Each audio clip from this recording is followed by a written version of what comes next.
당신은 그 선택을 지금도 다시 꺼내 보십니까? 잠이 오지 않는 밤, 혹은 문득 창밖을 바라보다가 아무 이유 없이 떠오르는 그 기억. 그때 나는 왜 그렇게 했을까? 그때 나는 왜 그 말을 믿었을까? 그때 나는 왜 그 경고를 흘려들었을까?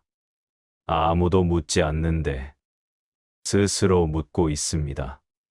아무도 탓하지 않는데 스스로를 피고석에 세우고 있습니다. 오늘은 그 이야기를 하고 싶습니다. 저는 이순신입니다. 전쟁을 이긴 사람으로 기억되는 것이 때로는 무겁습니다. 왜냐하면 저 역시 수많은 판단을 틀렸던 사람이기 때문입니다. 이긴 사람의 기억은 미화됩니다. 그러나 이기기까지의 과정 안에는 두려움이 있었고, 오판이 있었고, 너무 늦게 깨달은 실수들이 있었습니다. 오늘 이 이야기는 전쟁에 대한 이야기가 아닙니다. 사람의 판단에 대한 이야기입니다. 그리고 그 판단을 시간이 흐른 뒤 다시 바라보는 마음에 대한 이야기입니다. 천천히 시작하겠습니다. 이 이야기는 결론을 향해 달려가지 않습니다. 같이 앉아서 이야기를 나눠보고 싶습니다.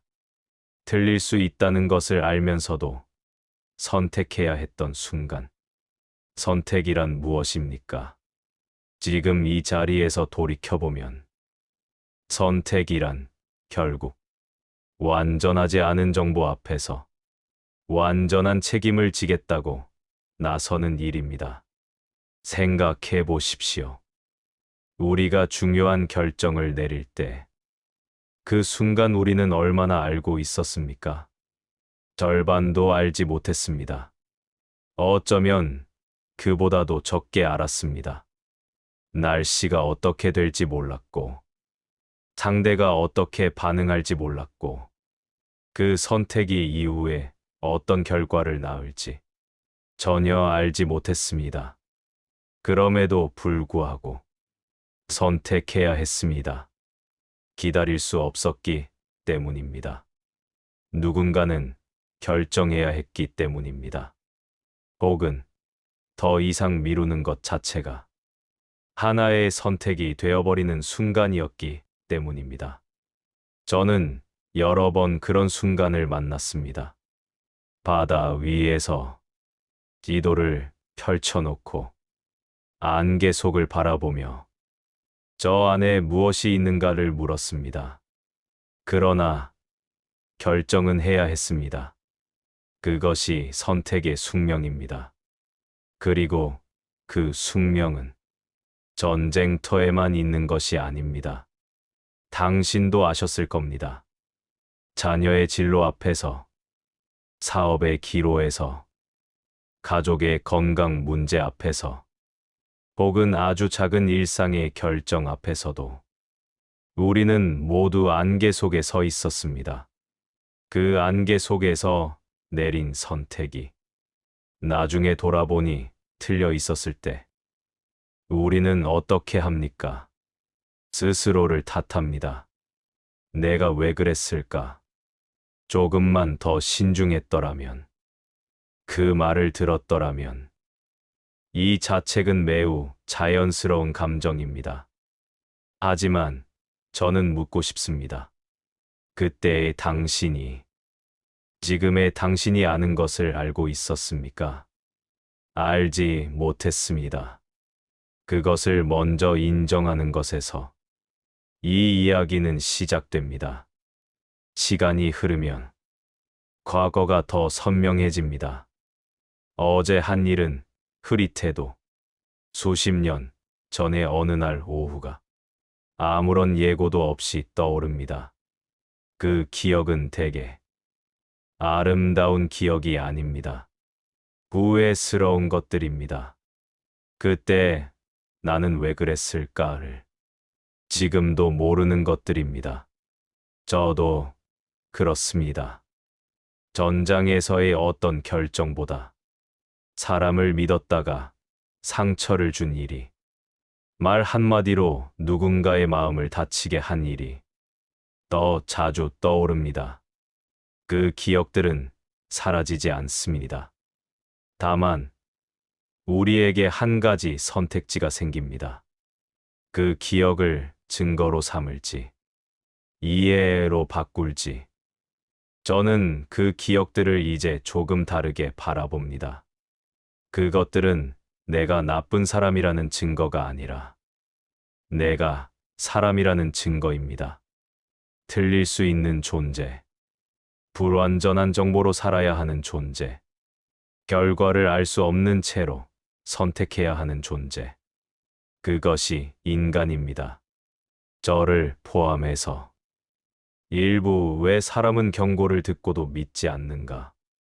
경고가 없었던 것이 아닙니다. 많은 경우 경고는 있었습니다. 진호는 있었습니다. 누군가 이미 말했습니다. 그런데도 사람들은 믿지 않았습니다. 저도 그런 적이 있었습니다. 왜 그럴까요?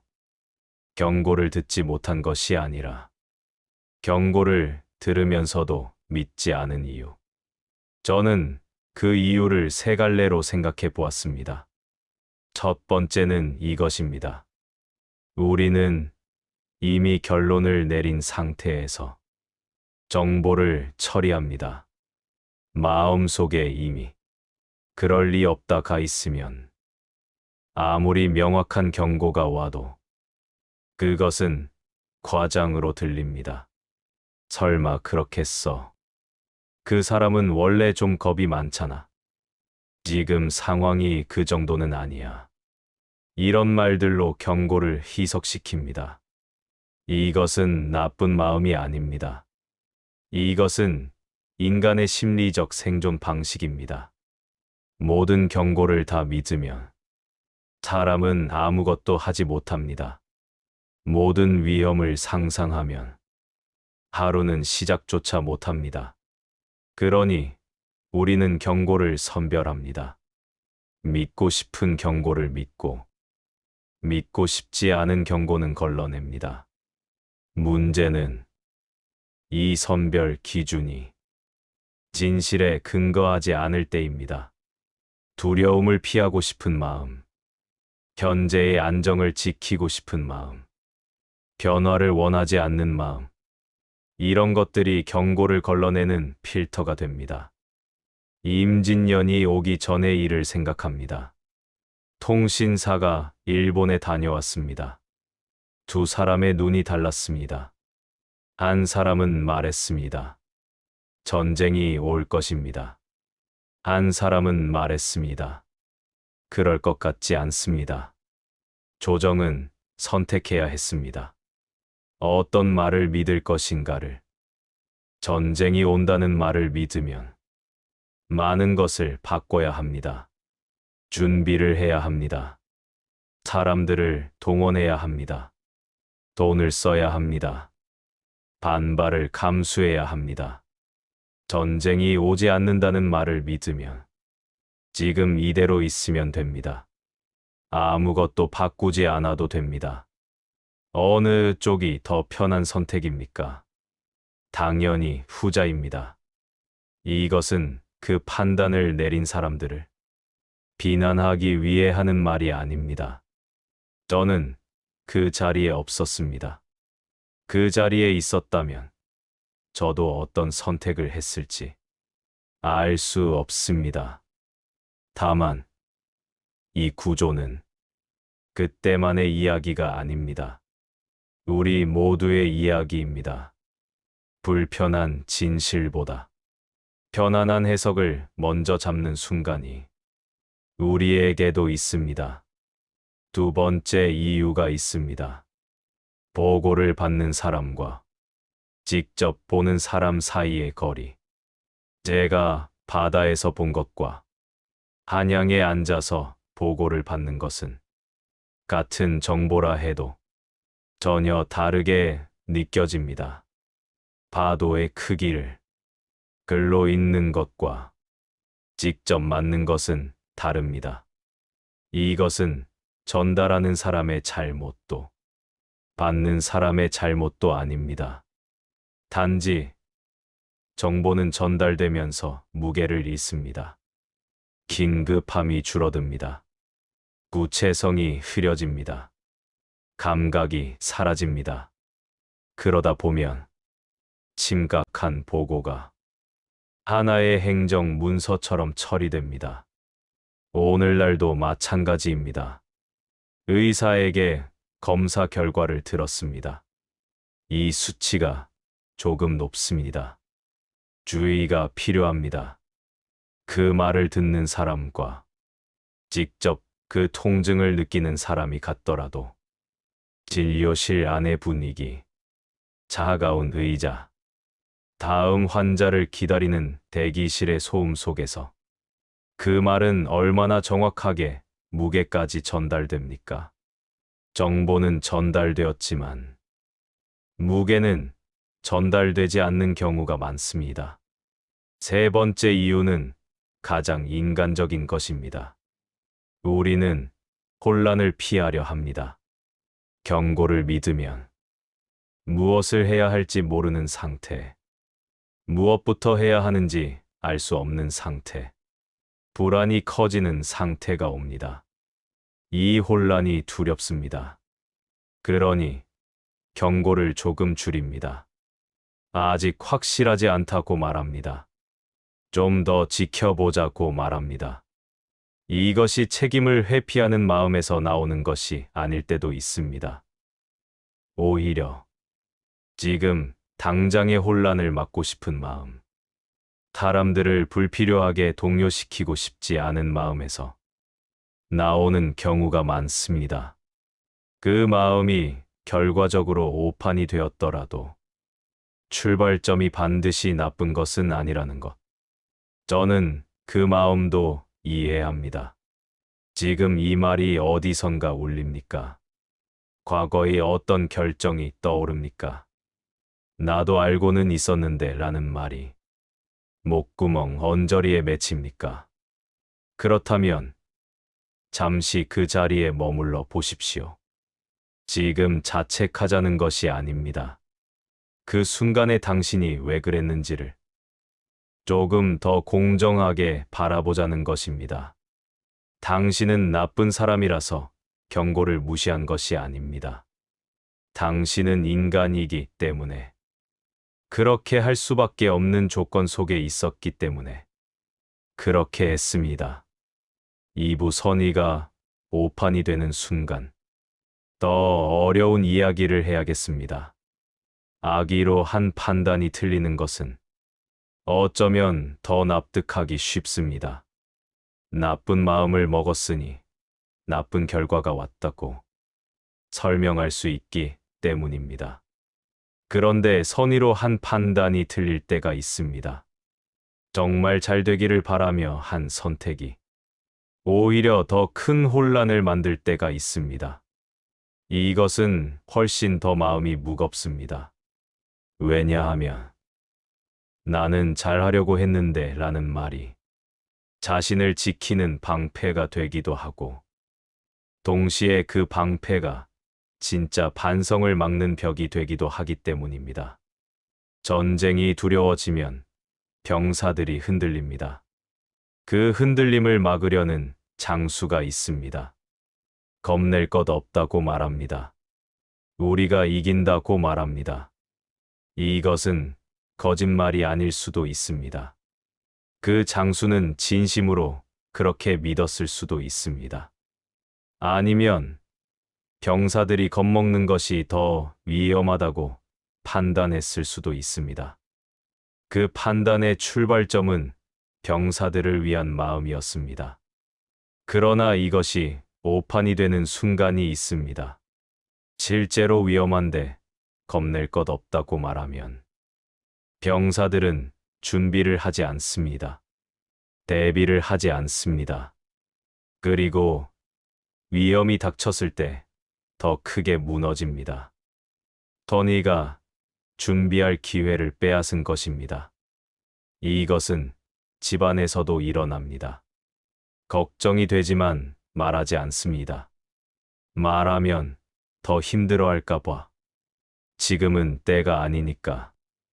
내가 대신 해결해 주면 되니까. 이 마음의 출발점은 사랑입니다. 그러나 말하지 않음은 상대가 대비할 기회를 빼앗기도 합니다. 나중에야 듣게 됩니다. 왜 그때 말해주지 않았어요? 그 말을 들었을 때 우리는 또 이렇게 말합니다. 잘 되라고 그런 거였는데. 선의가 오판이 된 그 순간입니다. 저는 이것을 불안을 잠재우려는 선택이라고 부릅니다. 불안은 불편합니다. 본인에게도 주변 사람에게도. 그래서 우리는 불안을 없애려 합니다. 또는 불안이 커지지 않도록 막으려 합니다. 괜찮아질 거야. 이 정도면 충분해. 이미 지난 일이야. 이 말들은 거짓말이 아닐 수도 있습니다. 진심으로 그렇게 되기를 바라는 마음에서 나올 수도 있습니다. 그러나 이 말들이 현실의 직시를 늦출 때, 그 말들은 나중에 더 큰 불안의 씨앗이 됩니다. 지금은 아니겠지라는 말은 자주 맞습니다. 그러나 버릇이 되면 진짜로 지금인 순간을 놓칩니다. 그 순간은 대개 사후에야 보입니다. 그때가 바로 그때였구나. 한 가지 더. 터니가 오판이 되는 또 다른 방식은 혼란을 막으려던 마음의 역설입니다. 어떤 판단을 내릴 때 옳고 그름보다 이것이 혼란을 줄일 것인가를 먼저 묻는 경우가 있습니다. 책임이 있는 자리일수록 더 그렇습니다. 내가 이 사실을 말하면 분위기가 나빠질 거야. 내가 이 결정을 말하면 사람들이 불안해할 거야. 그러니 지금은 조용히 있는 게 낫다. 출발점은 공동체를 위하는 마음입니다. 그러나 그 조용함이 준비의 시간을 빼앗을 때 혼란을 막으려다가 더 큰 혼란의 씨앗을 뿌리게 됩니다. 그 역설을 경험한 분이 이 자리에 계십니까? 좋은 뜻으로 한 선택이 되돌아보니 문제를 키운 것이 된 경험. 그 경험을 지금 처벌하지 마십시오. 그 선택의 출발점에 있었던 마음을 먼저 보십시오. 사람들을 보호하고 싶었던 마음. 지금 당장의 고통을 줄여주고 싶었던 마음. 그 마음은 잘못된 마음이 아닙니다. 결과가 오판이었더라도 그 마음 자체를 부정할 필요는 없습니다. 산부 이순신은 판단하지 않았다. 저는 살아오면서 많은 판단을 요청받았습니다. 저 사람의 선택이 옳습니까? 그럽니까? 이 결정이 맞습니까? 틀립니까? 그때마다 저는 대답을 피했습니다. 잘 몰랐기 때문입니다. 누가 옳은가를 가르는 일은 생각보다 훨씬 어렵습니다. 사람의 판단이란 그 사람이 서 있는 자리에서 그 사람이 가진 정보로 그 사람이 처한 두려움과 희망 속에서 나옵니다. 그 모든 것을 다 알지 못하면서 저 판단은 틀렸다고 말하는 것은 공정하지 않습니다. 임진년 이후 저는 많은 것을 잃었습니다. 계급을 잃었고 신뢰를 잃었고 자유를 잃었습니다. 그 과정에서 저를 그 자리에 몰아넣은 사람들에 대해 분노할 수도 있었습니다. 그러나 저는 그 판단을 오래 품지 않으려 했습니다. 왜냐하면 그 사람들도 그들의 자리에서 그들이 아는 것으로 판단했기 때문입니다. 그들의 판단이 저에게 불리했다 해도 그 판단이 악의에서 나온 것인지 두려움에서 나온 것인지 정보의 부족에서 나온 것인지 저는 끝까지 알 수 없었습니다. 알 수 없는 상태에서 확신하는 것은 또 다른 오판이 됩니다. 그래서 저는 판단하는 대신 다른 것을 선택했습니다. 지금 내가 할 수 있는 일에 집중하는 것. 이것이 전부였습니다.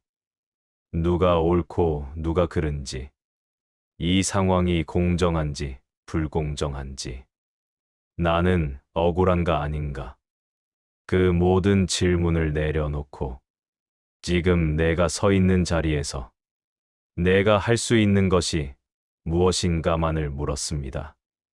바다는 판단을 기다려주지 않았습니다. 파도는 내가 억울함을 풀 때까지 멈추지 않았습니다. 그러니 그냥 앞을 보았습니다. 이것이 오늘 여러분께 드리고 싶은 말과 연결됩니다. 누가 옳고 누가 그른가를 가리는 일은 때로 중요합니다. 그러나 때로는 그 가림이 지금의 나를 소진시킵니다. 과거의 어떤 사람이 잘못했다는 것을 확인하기 위해 지금의 나의 에너지를 쏟는 것. 그것이 나에게 무엇을 줍니까? 잠깐의 안도는 줍니다. 진짜 문제는 그 사람의 잘못이 아니라 그 경험이 내 안에 남긴 것이기 때문입니다. 저는 판단을 피한 것이 아닙니다. 판단보다 더 중요한 것이 있었기 때문에 판단을 미룬 것입니다. 더 중요한 것은 준비였습니다. 다음에 올 상황에 대한 준비, 내 앞에 있는 사람들에 대한 책임, 지금 내가 해야 할 일, 판단은 나중에도 할 수 있습니다. 그러나 지금 해야 할 일은 지금만 할 수 있습니다. 타부. 시간이 지난 뒤 다시 마주하는 나의 오판들. 후회는 늦게 찾아옵니다. 선택은 그때 했는데 후회는 시간이 흐른 뒤 옵니다. 그 선택을 한 사람은 젊었는데 그 선택을 돌아보는 사람은 지금의 나이입니다. 그 사이에는 긴 시간이 있습니다. 그 시간 동안 나는 많은 것을 보았고 많은 것을 잃었고 많은 것을 배웠습니다. 그리고 그 배움을 가지고 그때의 선택을 바라봅니다. 당연히 보입니다. 그때 이렇게 했어야 했는데. 그러나 이 판단은 불공평합니다. 그때의 나에게는 지금의 내가 가진 것이 없었기 때문입니다. 후회가 늦게 찾아오는 데는 이유가 있습니다. 선택이 이루어지는 시점에는 그 선택의 결과가 아직 펼쳐지지 않았습니다. 그러니 후회할 근거가 없습니다. 시간이 지나면서 결과가 드러납니다. 아, 그 선택이 이것을 만들었구나. 그러나 이것이 보이기 시작하는 때는 대개 이미 되돌리기 어려운 때입니다. 그러니 후회는 늦을 수밖에 없습니다. 하지만 후회가 자책으로 바뀔 때 이야기가 달라집니다. 후회는 이렇게 말합니다. 그때 다르게 할 수도 있었을 텐데. 자책은 이렇게 말합니다. 나는 왜 그렇게 했을까? 나는 정말 못난 사람이다. 후회는 과거의 선택을 바라보지만 자책은 현재의 나를 공격합니다. 자책이 마음을 잠식하는 방식은 교묘합니다. 처음에는 작습니다. 내가 그때 그랬지. 그것이 반복됩니다. 내가 그때도 그랬고, 저 때도 그랬지. 그러면서 하나의 이야기가 만들어집니다. 나는 원래 그런 사람이야. 개별적인 오판들을 하나의 인격 판정으로 묶어버리는 것. 이것이 자책의 구조입니다. 자책이 지속되면 또 다른 일이 일어납니다. 선택을 피하게 됩니다. 나는 어차피 틀릴 거야 라는 생각이 깔리면 결정을 미루게 됩니다. 다른 사람이 결정하게 둡니다. 아니면 아예 상황이 결정될 때까지 기다립니다. 이것은 더 이상 신중함이 아닙니다. 자책이 만들어낸 회피입니다. 그리고 이 회피는 또 다른 후회를 낳습니다. 그때 내가 결정했어야 했는데 자책이 더 많은 자책의 재료를 만드는 것입니다. 이 순환에서 빠져나오는 방법이 있습니까? 저는 하나를 알고 있습니다. 오판을 부정하지 않는 것. 틀린 선택을 부정하지 않는 법. 이것이 쉬운 일처럼 들립니까? 사실은 매우 어렵습니다. 오판을 인정하는 것과 오판을 수용하는 것은 다릅니다. 인정은 사실을 받아들이는 것입니다. 그 선택은 틀렸다.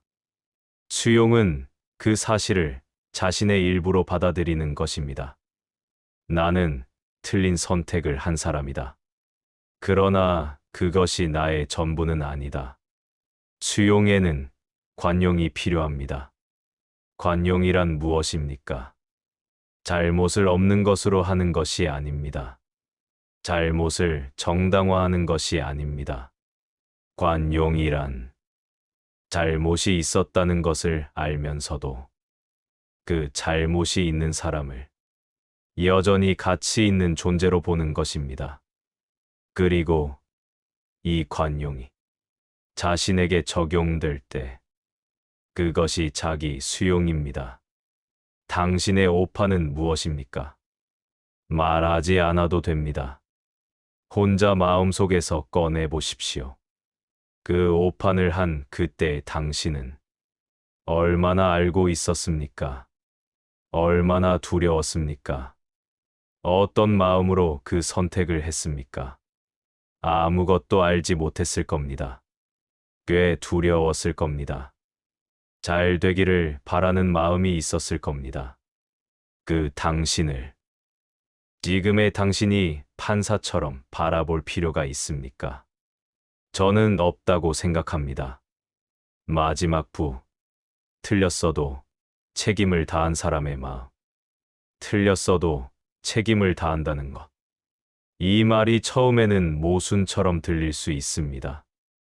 틀렸으면 책임을 다하지 못한 것이 아닙니까? 저는 다르게 생각합니다. 책임은 결과가 좋을 때만 지는 것이 아닙니다. 결과가 나쁠 때에도 그 결과를 외면하지 않는 것. 그것도 책임입니다. 잘못된 판단이 만든 결과를 인정하고 그 결과 앞에 서 있는 것. 도망치지 않는 것. 이것이 책임입니다. 잘못을 인정하는 것에는 용기가 필요합니다. 특히 오래된 잘못일수록 더 그렇습니다. 오래된 잘못을 인정한다는 것은 그동안 내가 그것을 인정하지 않았다는 것도 함께 인정하는 일이기 때문입니다. 저는 그것이 약한 일이 아니라고 믿습니다. 결과와 인격을 분리하는 것. 이것이 그 방법 중 하나입니다. 내가 한 선택의 결과가 나빴다는 것이 내가 나쁜 사람이라는 것을 의미하지 않습니다. 결과는 내 선택만으로 만들어지지 않습니다. 그 안에는 수많은 다른 요소들이 있습니다. 타이밍이 있고, 다른 사람들의 선택이 있고, 예측할 수 없었던 변수가 있습니다. 나쁜 결과의 일부는 내 선택에서 왔을 수 있습니다. 그러나 전부는 아닙니다. 그 일부에 대해서는 책임을 집니다. 그러나 그 일부가 전부인 것처럼 자신을 재단하지는 않습니다. 당신이 오늘 이 자리에 있다는 것, 그것 자체가 이미 많은 것을 말해줍니다. 수많은 선택을 거쳐, 수많은 오판도 거쳐 여기까지 왔습니다. 그 길이 완벽하지 않았습니다. 곱게 뻗은 길이 아니었습니다. 돌아오지 못한 길도 있었고, 우회스러운 갈림길도 있었습니다. 그럼에도 불구하고 지금 여기에 있습니다. 과거의 판단은 끊임없이 돌아옵니다.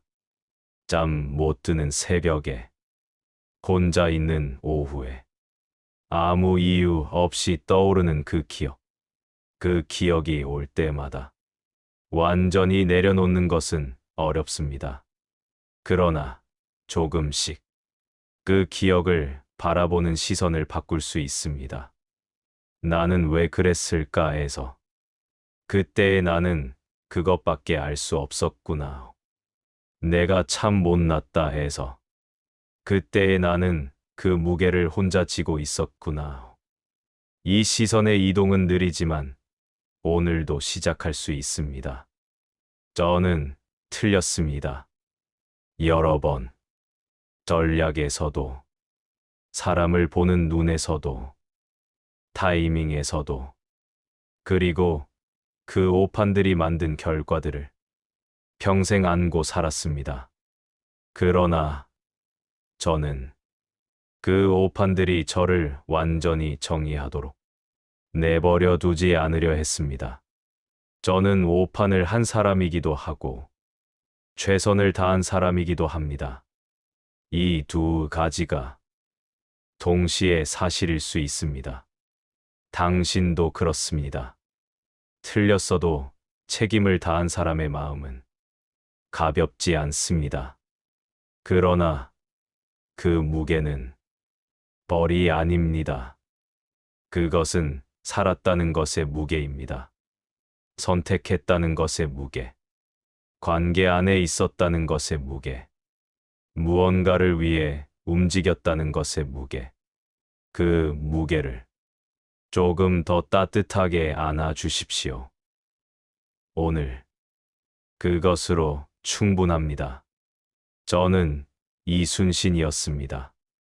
영웅이 아니라 틀린 적도 있고 두려웠던 적도 있고 돌이키고 싶은 순간도 있었던 한 사람으로서 당신의 이야기와 그다지 다르지 않은 이야기를 살았던 사람으로서 오늘 이 자리에 잠시 앉아 이야기를 나눴습니다.